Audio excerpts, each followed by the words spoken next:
last week we talked about loyalties and our primary citizenship and where those belong, and how we shouldn't be so easily swayed by things like political influence. But as a citizen of heaven, I ought to be against sin and error no matter who's committed it. I ought to be for righteousness and justice and truth.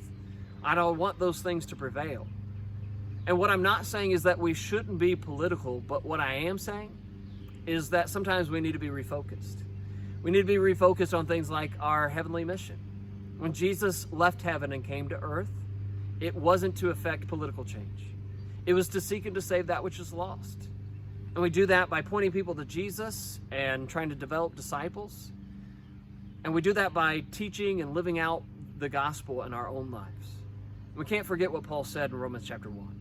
For I am not ashamed of the gospel of Christ, for it is the power of God unto salvation for all who believe.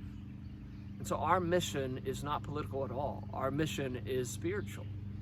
And so if we want to further God's will regarding things like providing for the poor, then we need to get out and provide for the poor. We need to have compassion and mercy upon them. We need to love our neighbor.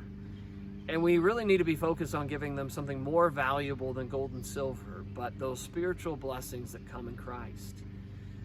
If we want to further God's will regarding things like abortion, then we need to teach people about things like the sanctity of life, the justice of protecting those who are vulnerable, sexual responsibility, how God has given sex solely for the marriage relationship. And if somebody messes up, we need to be ready to help support them as they choose life. And so I do agree that government policy is important for the life of our nation. And we all had, to some degree, have a responsibility affecting positive change.